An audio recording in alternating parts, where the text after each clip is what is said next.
기도하겠습니다. 하나님 감사합니다. 우리 첫 번째 성탄절, 당신은 예루살렘에서 오신 것이 아니라 가난한 목자들의 삶의 터전에서, 그 마국간에서 소외받은 두 젊은 부부의 외로운 삶 가운데 아기 예수로 오셨습니다.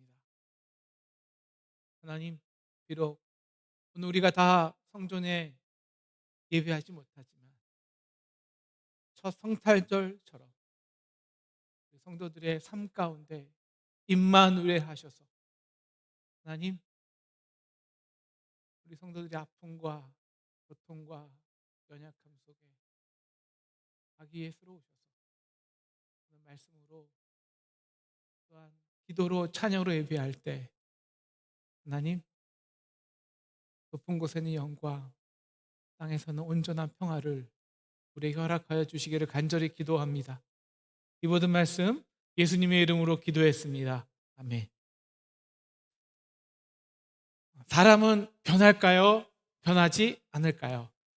그냥 변하는 것이 아니라 완전히 새 사람으로 변화가 가능할까요? 우리 한번 적은 숫자지만 한번 손을 한번 들어주시면 좋겠습니다. 사람은 절대 안 변한다. 절대 안 변한다. 아무도 없으시네요. 그러면 사람은 변화될 수 있다. 역시 우리 믿는 사람들의 수준은 좀 다릅니다. 그런데 사람은 안 변해요. 집에서 거의 망나니 취급받는 사람이 있었습니다. 매일 듣는 말이, 야, 너는 언제 쳐들 거야? 너는 좀 언제 변할래? 너 언제 사람 좀 될래? 라는 아들이 있었는데요. 어느 날 사진 기자들과 방송국에서 집으로 찾아와서 부모님들께 뭐 인터뷰하고 사진 찍고 난리도 아닌 거예요. 알고 봤더니 그 사랑구실을 하지 못하는 그 아들이 이제 초년 소방관인데 불구덩이에 들어가서 사람 3, 4명을 구한 거예요. 그래서 이 시대의 의인으로 추앙받은 거예요. 여러분, 사람 변하기 정말 힘듭니다. 그런데 그 사람을 변화시키는 위대한 선물이 있어요. 바로 옷입니다. 아니, 옷을 입는다고 사람이 바뀌나요? 아니요, 바뀝니다. 그것도 놀랍도록이요. 여러분, 이 세상에서 가장 존경받는 의인들이 누구인가요? 남을 위해서 온전히 자신을 희생시키는 사람들입니다. 우리나라 6.25 때, 지금도 많은 세계 곳곳에서 자기 나라를 위해서 전쟁터에 나가서 자신의 몸을 온전히 희생하는 많은 군인들이 있습니다. 여러분, 총알이 날아오는 가운데 몸을 던져 동료를 구합니다. 그 청년들이요, 다 인격적으로 성숙했을까요? 아니요. 사회에서 못난 짓 하다가 군대 들어간 사람도 아주 많을 거예요. 근데 어떻게 변화된 겁니까? 군복을 입었기 때문이에요. 그 옷을 입었다는 것은 국가를 위해 헌신하는 사명이 주어진 것입니다. 이런 변화를 우리는 제복 효과라고 합니다. 하조 앤덤과 그 애덤 갈린스키가 2012년에 그 사회심리학 저널에 의복 착용과 인식 작용이라는 논문을 발표했습니다. 이 논문에 보면 그 주의력 테스트를 위해서 스트룩 테스트라는 테스트를 하는데요. 한쪽은 흰 옷을 입은 사람들, 한쪽은 그냥 일반 옷을 입은 사람들을 테스트하는데요. 흰 옷 입은 사람들의 그 주의력이 거의 2배 더 높았다고 합니다. 그러니까 흰 옷을 입은 것만으로도 주의력이 훨씬 높아진 것을 알 수 있어요.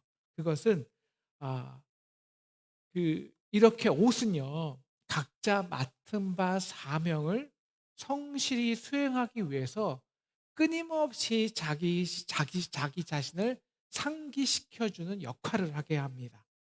우리 10년 전부터 LG에서 이 시대의 의인상을 이제 수여하는데요. 굉장히 많은 사람이 바로 이 제복 입은 사람들이에요.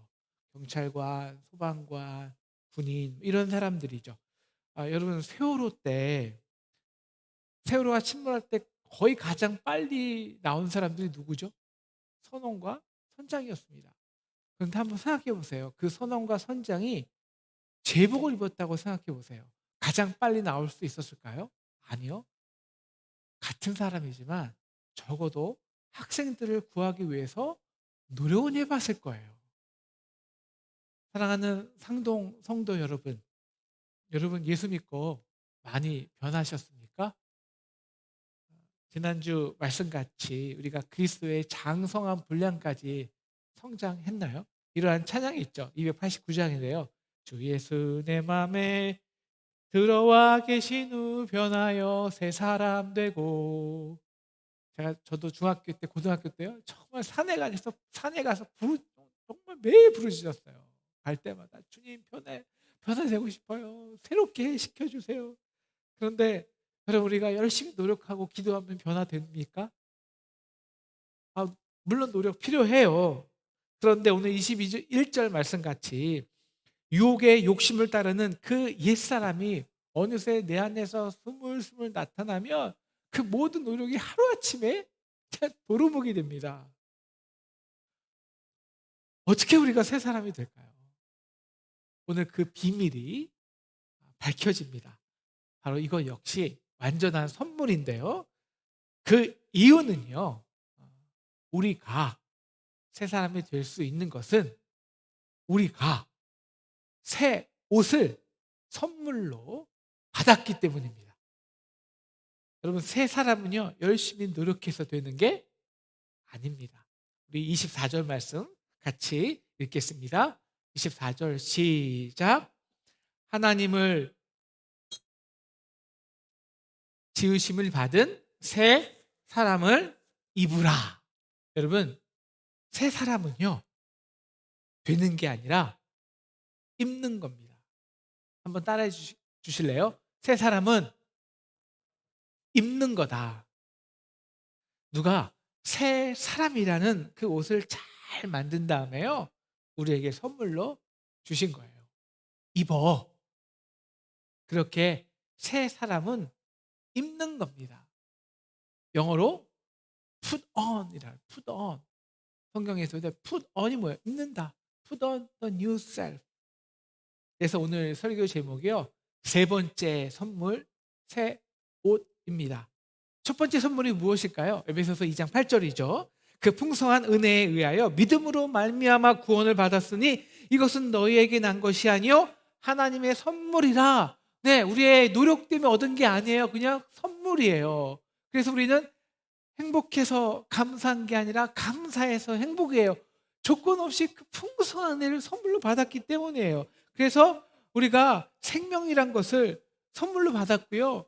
우리 같이 정말 허물 많은 사람이 거룩한 하나님을 감히 나의 아버지로 부르고 그 품에 안기어 교제할 수 있는 영생이란 것을 선물로 받았습니다. 여러분 이 선물이 정말 선물되었나요? 그럼 우리는 두 번째 선물을 또 덤으로 받는다고 했습니다.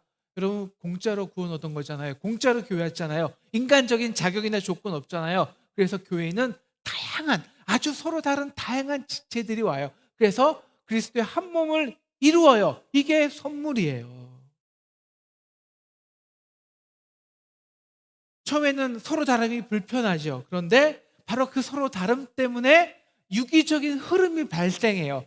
고이지 않고 정체되지 않고 썩지 않고 생명의 유기적인 흐름이라는 것이 만들어져요. 그래서 4장 16절 각 마디를 통하여 도움을 받음으로 연결되고 결합되어 서로를 사랑해서 사랑 안에서 자라게 하는 겁니다. 어디까지요? 그리스도의 장성한 분량까지, 그리스도의 머리까지요. 그래서 우리가 그리스도의 한 몸이 되면 그리스도의 이 머리됨의 능력이 우리 교회에게 부어져요. 그래서 우리가 연약한 우리가 그 그리스도의 머리됨의 능력으로요 온 세상을 사랑으로 끌어안고 충만하게 하는 겁니다. 그리스도 안에서 만유를 통일시키는 것이죠. 에베소서의 주제입니다. 바로 이렇게 그리스도의 몸을 이루는 성도들에게 또 덤으로 주어지는 세 번째 선물이 새 옷입니다. 왜 옷일까요? 물론 이런 진짜 옷은 아니겠죠. 여러분, 옷이란 것은요, 삶의 방식을 나타내 주는 겁니다. 솔직히 우리가 옷을 벗잖아요. 그러면 다 사람 똑같잖아요. 다 부족하잖아요. 벌거벗으면 다 자기뿐이 모르고요. 다 이기적이에요. 그런데 거기에 하얀 의사 가운을 입었어요. 그러면 그 이기적인 사람이요, 그 가운이 입었기 때문에 아픈 사람, 병든 사람을 위해서 온전히 자신을 헌신해요. 군복을 입으면 나라를 위해 희생하고요. 소방관 옷을 입으면 불구덩이에도 들어가요. 제복을 입은 순간 삶의 방식이 나에서 나무로 그 방식이 바뀌어 버리는 겁니다. 신약에서는요, 이 새 옷을 그리스도가 주신 옷, 그리스도의 옷이라고 말합니다. 우리 갈라디아서 3장 17절, 누구든지 그리스도와 합하여 세례를 받는 자는 그리스도의 옷을 입었느니라. 그래서 로마서 13장 14절에 이렇게 말해요. 오직 예수 그리스도의 옷을 입고 정욕을 위하여 육신의 일을 도모하지 말라. 여러분, 육신의 일이 무엇일까요? 딱 하나예요. 자기만 생각하는 거예요. 나만을 위해서 사는 거예요. 이것을 오늘 17절에서 22절까지는 옛사람이라고 합니다. 옛 사고 방식, 옛 삶의 방식이죠. 옛날에는 나뿐이 없었어요. 나만을 열심히 사는 거예요. 그런데 여러분, 우리가 새 옷을 받잖아요. 그럼 어떻게 되냐면 25절 같이 크게 읽겠습니다. 시작. 그런즉 거짓을 버리고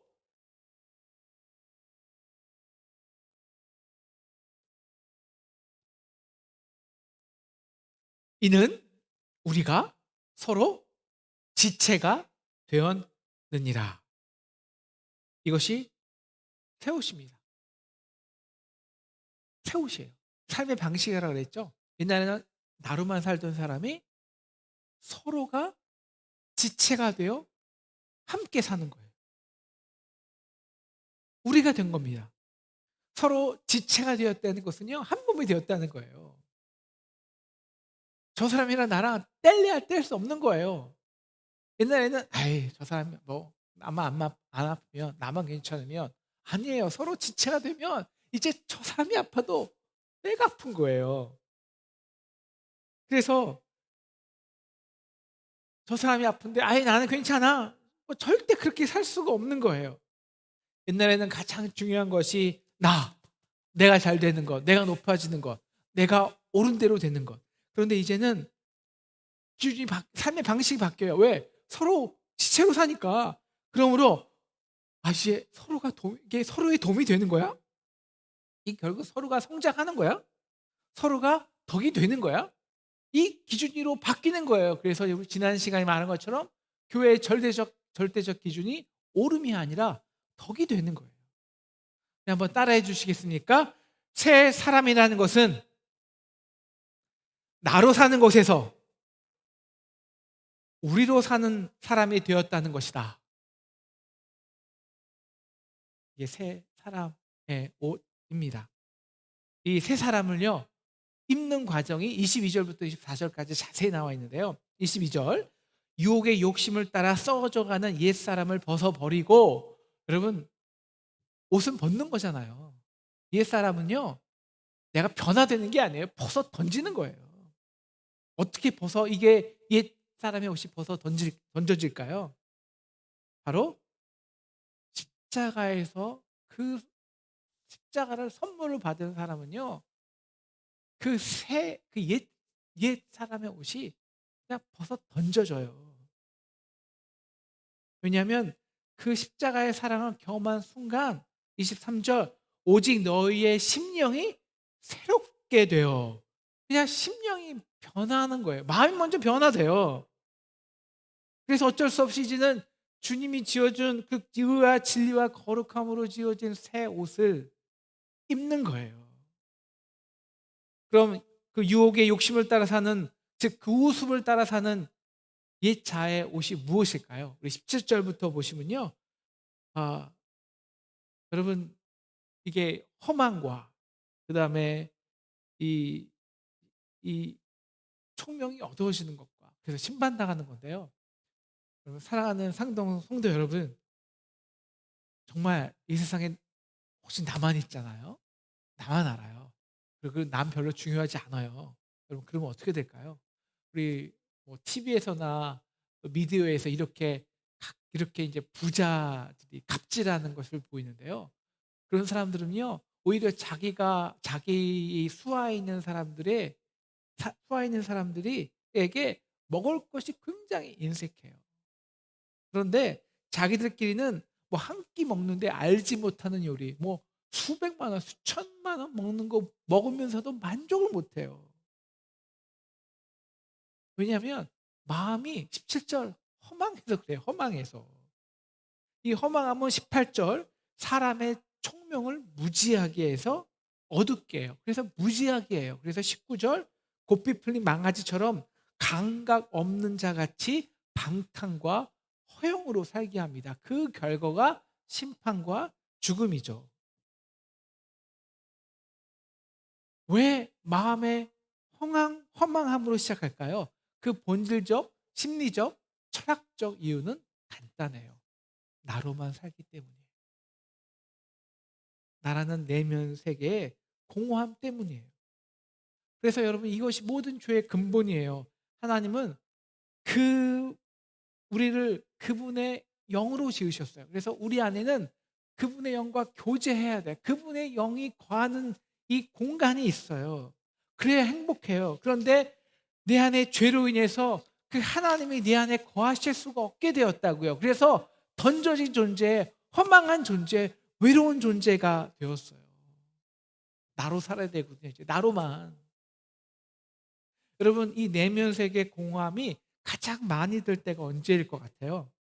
외로울 때예요. 철저히 혼자라고 생각했을 때. 그러면요, 우리는 막 허기가 져요. 뭔가를 막 채워 넣어야 돼. 만족이 안 돼. 그럼 더 심하게. 그래서 우리가 언제 죄에 지는 줄 아십니까? 외로울 때. 그래서 우리가 공허하고 헛헛한 느낌이 들 때. 그래서 하나님을 믿건 믿지 않건 모든 사람에게 하나 선물을 공통적으로 주신 것이 있어요. 뭘까요? 혼자 살지 말고 함께 살라는 거예요. 부부가 되고 가정을 이루라는 거예요. 그래서 우리 인생 선배들이 이런 말 하잖아요. 야, 결혼해야 철들어. 함께 사는 거니까요. 이게 옷이에요, 옷, 새 옷. 삶의 방식이 바뀌시잖아요, 결혼하면. 나에서 남으로, 아내로, 아이로. 여러분, 우리가 유혹과 욕심에 빠지지 않기 위해서는요, 가정이 건강해야 합니다. 근데 결국 이 가정이라는 것도요, 나라는 범주에서 넘지 못해요. 그래서 내 욕심대로 남편을 막 푸시하고 아이를 키우고 그럼 또 허망해지고 무지해지고 그렇게 서로의 삶을 피폐하게 만듭니다. 여러분, 이 공허함의 감옥에서 살아가는 저와 여러분을 위한 진정한 선물이 있습니다. 우리 요한복음에서 배웠죠. 남편 5을 바꿔도 공허함을 채울 수 없었던 사마리아 여인에게 주신 선물이에요. 요한복음 4장 10절. 내가 주는 물은 그 속에서 영생하도록 솟아나는 샘물이 되리니. 여기서 예수님이 주시는 선물의 본질이 있어요. 바로 방향성입니다. 우리의 삶의 방향을 완전히 바꿔놓는 거예요. 옛날에는 내가 끊임없이 목마르니까 내 안으로 채워 넣었다면 이제는 완전히 채워져서 솟는 거예요. 솟아나는 거예요. 그래서 밖으로 흘려 버리는 거예요. 이것이 근본적인 변화입니다. 바로 십자가에서 그 풍성한 은혜를 선물로 받은 사람들이 경험하는 변화예요. 왜냐? 그 십자가에서 선물을 받았는데 정말 정말 엄청난, 더 채울 수 없을 정도로 완벽하고 완전한 선물을 받았거든요. 가장 거룩한 하나님이 나 같은 가장 더러운 죄인이 되셨어요. 가장 부한 하나님이 가장 천하고 가난한 이 마국간에서 태어났다고요. 여러분, 성탄절이죠. 여러분, 성탄절은요, 하나님이 새 옷을 입은 날입니다. 하나님의 그 거룩한 신성, 이런 옷 다 벗어 던지고요, 목자의 그 가난하고 거친 그 목자들의 생활 터전에 오신 거예요. 마국간에. 그래서 가장 냄새나고 가장 낮은 자들 속에, 그리고 가장 연약한 아기의 옷을 입고 가장 소외받은 부부의 삶 속에 오신 겁니다. 우리의 옷과는 반대죠. 그게 하나님의 새 옷이에요. 연약한 아기의 옷. 여러분, 이 진짜 크리스마스의 선물을 받으셨나요? 그럼 더 이상 채울 수 없을 만큼 저와 여러분의 그 낮음을 위해, 상처를 위해, 허물을 위해 십자가에서 다 쏟아부으신 그 엄청난 사랑을 다 선물로 받으셨습니까? 여러분, 그러면요, 마음이 변화될래야 되지 않을 수 없어요. 그 순간 심령이 변화돼요. 그래서 채우는 자가 아닌 채워주는 자가 되는 거예요. 아직도 내 상처, 내 낮음, 내 자존심, 여러분, 그래서 내 허망함을 채운다는 것은요, 아직 우리가 진짜 선물을 받지 못했다는 겁니다. 여러분, 체험을 받은 사람은, 선물을 받은 사람은요, 그 사람의 눈이 머무는 곳은 바로 사랑을 흘려주어야 할 낮은 곳이에요. 낮은 곳. 우리는 이미 지난 시간에 우리가 받은 그 선물의 분량이 다르다는 것을 배웠습니다. 그래서 우리에게 각기 다른 직분, 달란트, 은사, 몸의 역할을 주셨어요. 그래서 여러분, 사랑은요, 물의 흐른 것 같아요. 물은 결코 낮은 데서 높은 데로 흐르지 않아요. 높은 곳에서 낮은 곳으로 흐르죠. 언제나 관심은, 내 눈이 머무는 곳은 낮은 곳입니다. 낮은 곳. 왜? 거기에 내 마음이 흐르니까요. 심령이 변화되었을까요? 이것이 새 사람이 입은 증거예요. 그래서 이제 우리가 삶의 방식이, 선물을 받은 순간 심령이 변화돼서 방식이 바뀐 거예요. 서로 지체가 되어 사는 방식입니다. 그래서 옛날에는요, 제 집에 경사가 났어요. 제 아들이 큰 기업에 취직을 했어요. 그래서 야, 우리 속도 다 불러놓고 우리 잔치 벌어야겠다. 그런데 생각해 보니까 우리 속도 중에 아직 취직하지 못한 자녀가 있거든요. 그래서 아니지, 기다리는 거예요. 그 아이가 취직할 때까지. 요즘 집에 먹을 풍성한 먹을 선물이 들어왔어요. 옛날에는 야, 이것을 어떻게 재어서 잘 쟁겨서 차곡차곡 먹을까라고 생각했는데요. 그것을 보자마자 요즘 직장에 일은 우리 속도가 생각나요. 밟혀요. 왜? 마음이 글로 흐르니까 못 먹어요. 그래서 불러요. 같이 먹는 거예요. 위로하는 거예요. 그래야, 왜? 서로 지체가 됐으니까. 그래야 내 마음이 따뜻해지니까. 옛날에는 내 옳음만 주장했어요. 그런데 이제 내 마음에 더 밟히는 것은 아직 연약한 자들, 아직 상처로 인해서 회복되지 않은 자들. 그래서 참을 수밖에 없어요. 감사한 것은요, 우리가 받은 은혜의 분량이 다르기에 우리가 어떨 때는 내가 흘려주고 어떨 때는 나의 낮음 때문에 다른 사람이 나에게 흘려주고 이렇게 서로 도움을 받음으로 연결되고 결합되어 그리스도의 몸을 세워가는 것입니다. 이것이 성화예요. 골로새서 3장 12절, 그러므로 너희는 하나님의 택하신 거룩하고 사랑하신 자처럼 긍휼과 자비와 겸손과 온유와 오래 참음의 옷을 입고 라고 말합니다. 윈스턴 처칠도 이렇게 이 새 옷을 말하죠. 우리는 타인으로부터 받은 것으로 생활을 하며 타인에게 준 것으로 인생을 만들어 간다.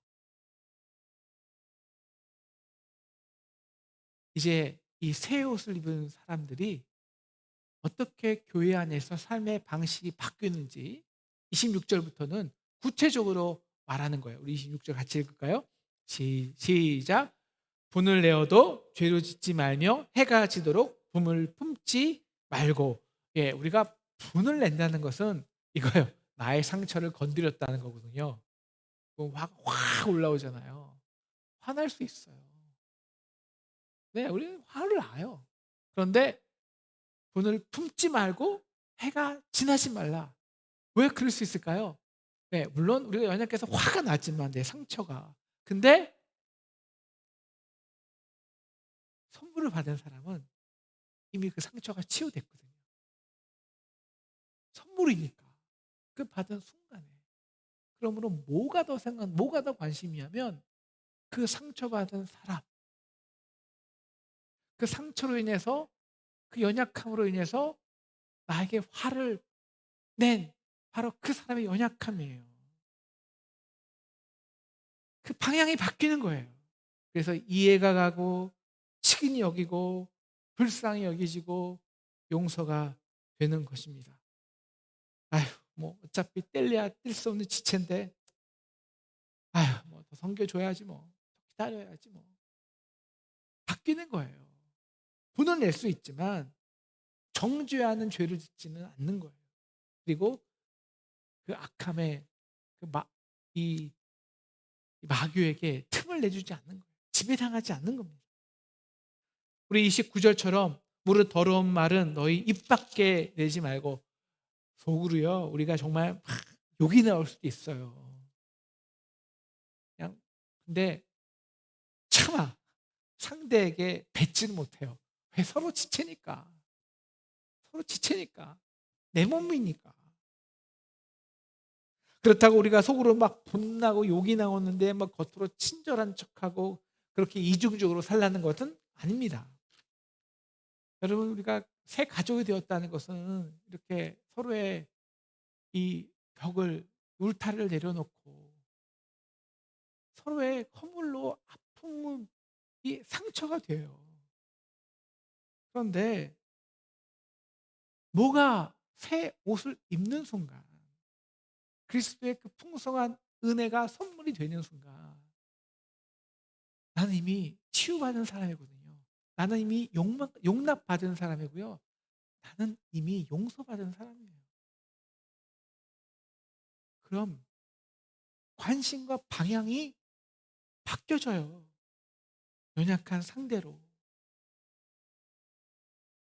그럼 결국 대화가 어느 식으로 발전하냐면요. 덕입니다. 서로 은혜를 끼치는데.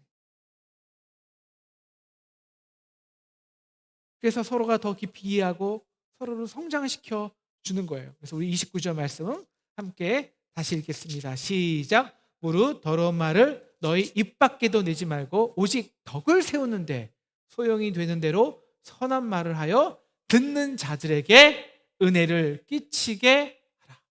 결국 서로가 은혜 되는 말로 맨 처음에 화를 냈다가 싸우기도 하지만 결국 서로 지체가 됐다는 것은요.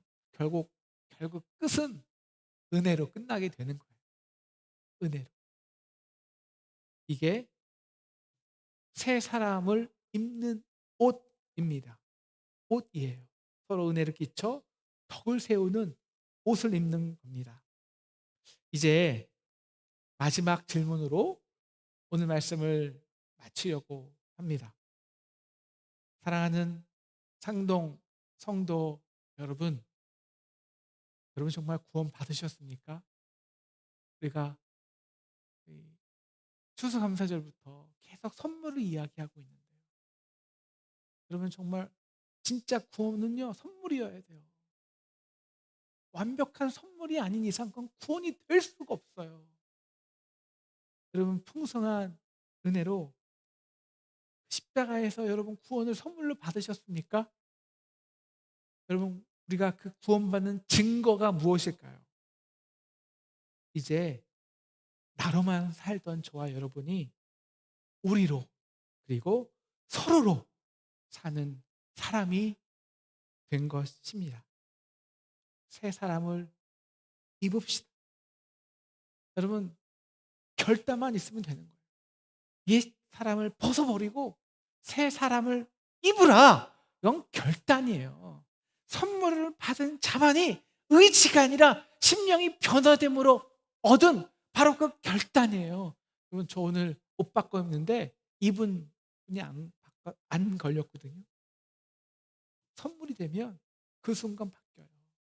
새 옷을 입어요. 이제 서로 지체가 되어 한 몸으로 살아야 하는 우리는 서로가 서로를 이렇게 선물로 받았습니다. 그 새 사람의 옷을 입으셨습니까? 자, 그럼 이렇게 살기를 축원드립니다. 다 같이 31절과 32절 말씀 읽고 오늘 말씀 마치도록 하겠습니다. 31절 시작. 너희는 모든 악독과 노함과 분냉과 떠드는 것과 비방하는 것을 모든 악의와 함께 버리고 서로 친절하게 하며 불쌍히 여기며 서로 용납하기를 하나님이 그리스도 안에서 너희를 용서하심 같이 하라. 아멘. 오늘은